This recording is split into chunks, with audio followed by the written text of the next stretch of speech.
क्या लगता है आपको इंतजार करना चाहिए? क्या इंतजार क्या बचा? जब तेजस्वी यादव भी पीछे चल रहे हैं नहीं, पर बार बार आरजेडी करिए, इंतजार करिए वो हाँ प्रचंड बहुमत आएगा। 2010 भी रिपीट हो सकता है। उन्होंने कहा भैया जी भावना में बह गए, पूरी जनता हमारे साथ भावना में बह गई है। 190 का जो अभी आंकड़ा देख रहे हैं, हम तो देख रहे हैं कि 5 राउंड पूरे एनडीए में आपका परफॉर्मेंस अच्छा है, बीजेपी का परफॉर्मेंस अच्छा है, चिराग पासवान का परफॉर्मेंस शानदार है, एचएम का परफॉर्मेंस शानदार है, और कुशवाहा जी का भी परफॉर्मेंस ठीक है। और जो रवि किशन ने कहा ना कि हमने सिर्फ एक ही बात पे हैमर किया, वो था जंगल राज। तो वो जो जंगल राज की जो छवि है वो आरजेडी से गई ही नहीं है। और एक चीज समझिए, एक नीतीश कुमार जी के भरोसे का राज है, और तेजस्वी जी ने छलावा फेंका था, कभी कुछ किया नहीं, और पूरे परिवार को राजनीति में लपेट करके बिहार को जो चहूटा है, जो चूसा है, उसको बिहार की जनता भूल नहीं सकती, माफ नहीं कर सकती। राशिद अलवी कांग्रेस के नेता हमारे साथ जुड़ रहे हैं, मैं सीधा उनका रुख करता हूं। राशिद अलवी साहब, आपका अभिनंदन है। कांग्रेस का परफॉर्मेंस हम देख रहे हैं, बहुत खराब परफॉर्मेंस है। तेजस्वी यादव अपनी सीट पर राघोपुर से पीछे चल रहे हैं, यह बड़ा सेटबैक है पूरे महागठबंधन के लिए, और कांग्रेस का अपना इंडिविजुअल परफॉर्मेंस बहुत डाउन जा रहा है। What is your take as a senior Congress leader? देखिए, जहां तक कांग्रेस का ताल्लुक है, जब पूरा गठबंधन ही 40 सीटें जीत रहा है तो कांग्रेस का भी उसी हिसाब से उसका शेयर है। लेकिन मैं ये बात जरूर मानूंगा कि कांग्रेस पार्टी में हाई कमांड की जिम्मेदारी है कि नेताओं की अकाउंटेबिलिटी तय करनी पड़ेगी। हाई कमांड की अकाउंटेबिलिटी तय नहीं होगी, जो लोग टिकट बांटते हैं। सर हाई कमान की भी तो कोई अकाउंटेबिलिटी नहीं, फिर आप ही बोलिए।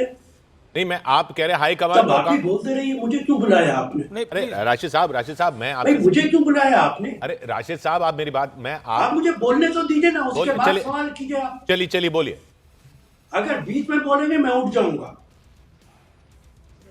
अरे बोलिए सर। जहां तक सवाल है कि इंडिया को 40-45 सीटें आई, तो मैं बहुत शुक्रगुजार हूं मोदी साहब का और इलेक्शन कमीशन का कि कम से कम हमारे हिस्से में 40-45 सीटें तो आने दी हैं। लेकिन यही बोलना था आपको। जो हालात मुल्क के हैं और जिस तरह इलेक्शन हो रहा है, ये लोकतंत्र खत्म हो रहा है। अगर एनडीए की 30-35, 130, 140 सीटें भी आ जाती तो मैं मान लेता। मेरा अपना मानना था, जो अब मेरे पास आपके मीडिया के दोस्त आते, मैं 15 दिन पहले कह रहा था कि एनडीए की सरकार बन जाएगी। लेकिन इसका मतलब हरगिज ये नहीं है कि वो 200 सीटें जीत जाएंगे, ये संभव नहीं है। अमित शाह जी का बयान मुझे याद है कि बिहार के लोगों, आपको याद होगा 6 फेजेज में चुनाव हुआ करता था, हमने 2 फेजेज में करा दिया, और अगली बार 1 फेज में कराएंगे। क्यों नहीं? आप कौन है? आप इलेक्शन कमीशन है। दूसरा बयान कहने का तात्पर्य था law and order. Rashid Alvi ji, अब आपने लंबा जवाब दिया, मेरा प्रश्न आपसे है, अमित शाह का तात्पर्य था लॉ एंड ऑर्डर बेटर हो गया है। पहले जंगल राज का काल था तो 6-6 राउंड में चुनाव होता था। आप कह रहे हैं इलेक्शन कमीशन दोषी है, लेकिन देखिए सब पे दोष आप लोग देते हैं, मीडिया पर दोष देते हैं, इलेक्शन कमीशन पे दोष देते हैं, लेकिन दोष पार्टी में ही नहीं है। ऐसा क्यों है? देखिए, राहुल गांधी विदेश में थे, उसके बाद सतपुड़ा के जंगलों में जंगल सफारी कर रहे थे, और वो कैंपेन में काफी दिन गायब रहे। उन सबका भी तो इंपैक्ट आएगा। राशिद अलवी जी, अध्यक्ष बदल दिया एंड मूवमेंट पे, देखिए ये सबका इंपैक्ट तो आएगा। राशिद अलवी जी, आप सम्मानित हैं, लेकिन जवाब तो दीजिए। देखिए देखिए राहुल गांधी, अब मुझे कहने दीजिए जी। राहुल गांधी जितनी मेहनत कर सकते थे, इतनी मेहनत उन्होंने की है। और मैंने बैठते ये बात कही आपसे कि कांग्रेस पार्टी के अंदर अकाउंटेबिलिटी तय करनी पड़ेगी। ऐसा नहीं है कि मैं आंखें बंद करके बात कर रहा हूं। आपने कहा कि वो सफारी कर रहे थे, क्या आप भूल गए 14 फरवरी 2019 को जब कश्मीर जल रहा था तो देश के प्रधानमंत्री कॉर्बेट पार्क के अंदर बोटिंग कर रहे थे? क्या आप भूल गए ये बात? जब दिल्ली के अंदर अभी 4 दिन पहले हमारे 8-10 लोग मारे गए तो प्रधानमंत्री भूटान के बादशाह का बर्थडे सेलिब्रेट कर रहे थे। क्या ये ऐसा नहीं है जी जिनके हमारे मकान साथ शीशों के यहाँ पे होते कई हैं, वरिष्ठ वो पत्रकार हैं, वो भी कुछ कहना करते हैं। पूछना चाहते हैं। अनंत विजय, राशिद अल्वी जो बात बोल रहे हैं क्या आपको लगता है वैलिड है ये? राशिद अल्वी साहब, आप लोग दीवार पर लिखी इबारत को समझते हैं या नहीं समझते हैं, या समझकर उसको नहीं समझना चाहते हैं? राहुल गांधी के नेतृत्व पर सवाल उठाने से आप लोगों को डर लगता है, या समझ के लगता है चलो जैसा चल रहा है यथास्थितिवाद के देवता की तरह उनको पूछते रहें? आपकी बात हो गई पूरी? जी पूरी हो गई, तभी मैं चुप हो गया। राहुल गांधी बिहार के अंदर 15 दिन तक यात्रा करते रहे। देश में कोई दूसरा नेता था जिसने ये यात्रा की है? लेकिन ये तो एक फैशन बन गया कि राहुल गांधी को जरूर क्रिटिसाइज करेंगे। राहुल गांधी आज पार्टी के प्रेसिडेंट नहीं है। मैं देखता हूं कोई भी बीजेपी का नेता, कोई भी मीडिया ये नहीं कहता कि कांग्रेस पार्टी के अध्यक्ष खटकरे जी जिम्मेदार है। हर आदमी राहुल गांधी की बात करता है। क्यों भाई? कांग्रेस पार्टी तो दूसरा आदमी चला रहा, राहुल गांधी तो नहीं चला रहा। लेकिन खड़गे राशिद साहब अल्वी जी, हैं कांग्रेस पार्टी, के खड़गे जी तो खुद कहते हैं हाईकमान से पूछ के बताऊंगा मैं।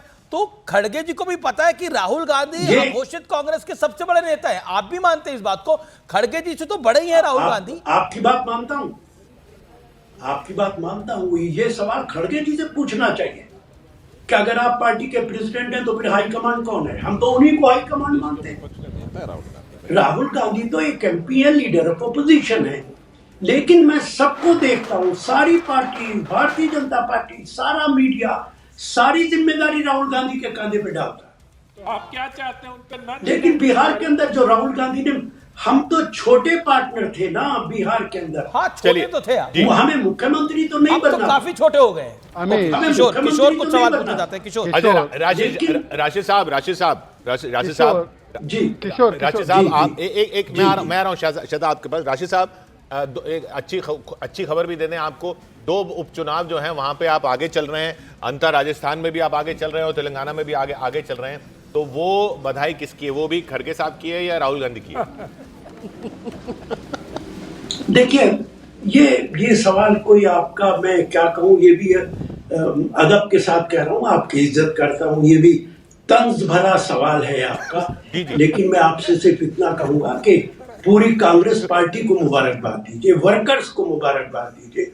जो लोग मेहनत कर रहे हैं, वो कांग्रेस हो या भारतीय जनता पार्टी, जो भी चुनाव जीता जाता है वो बगैर वर्कर्स के नहीं जीता जाता। मैं तो ये तारीफ भी करता हूँ कि बीजेपी के नेता बहुत मेहनत करते हैं। हम उनके मुकाबले की मेहनत नहीं कर पाते। मेरा आकलन ये है इसमें कि राजस्थान में जो आगे चल रहे हैं वो इसलिए आगे चल रहे हैं क्योंकि सचिन पायलट और अशोक गहलोत दोनों ने साथ मिलकर वहां पर जोर लगाया। आप साथ मिलकर जोर लगाते हैं तो हो जाता है कुछ, लेकिन ये बिहार में जो हुआ वो साथ मिलकर जोर लगाने वाला मामला नहीं था।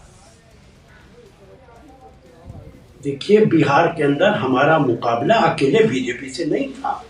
हमारा मुकाबला बीजेपी, जेडीयू, ब्यूरोक्रेसी। अच्छा, एक बड़ी अपडेट है। मैं राशिद अल्वी जी आपको रोक रहा हूं। एक बड़ी अपडेट है, ओवैसी की पार्टी 3 सीटें जीत रही है इस समय बिहार के अंदर। पिछली बारी 5 जीती थी, इस बारी 3 जीत रही है और चौथी 3 सीट पर आगे चल रही है और चौथी सीट पे टाइट कंटेस्ट चल रहा है। राशिद अल्वी, जो ओवैसी का उदय है बिहार के अंदर, यह अब प्रमाणिक है। कांग्रेस 6-7 पर आगे है तो ओवैसी की पार्टी 3 सीटों पर आगे चल रही है और चौथी पे टाइट कंटेस्ट चल रहा है। बताइए, और जिसको आपने डिप्टी सीएम बनाया उसका खाता तक नहीं खुला है, तो बैड स्ट्रैटेजी रही वो वाली। Rashid Alvi ji, then Shehzad, I come to you. 30 second Rashid Alvi साहब। एमआईएम तो पहले पिछले चुनाव में तो 5 सीटें जीती थी, जी। इस बार तो 3 ही जीत रहे हैं। और एमआईएम के बारे में जहां तक आप बात करते हैं, बीजेपी हमेशा उनके लिए सॉफ्ट कॉर्नर रखता है। ये बात आप भी जानते हैं और मैं भी जानता हूं। एमआईएम वो जबान बोलता है जिससे बीजेपी को फायदा पहुंचे, और एमआईएम को लिए सॉफ्ट कॉर्नर होता है सबके लिए। जब बर्थडे होता है ओवैसी साहब का, पहला फोन अमित शाह जी का जाता है उनके पास मुबारकबाद का। लेकिन ये उनकी पार्टी है, वो 3 जीते कि 30 जीते, इससे हम पे या किसी पे क्या फर्क पड़ता है? जी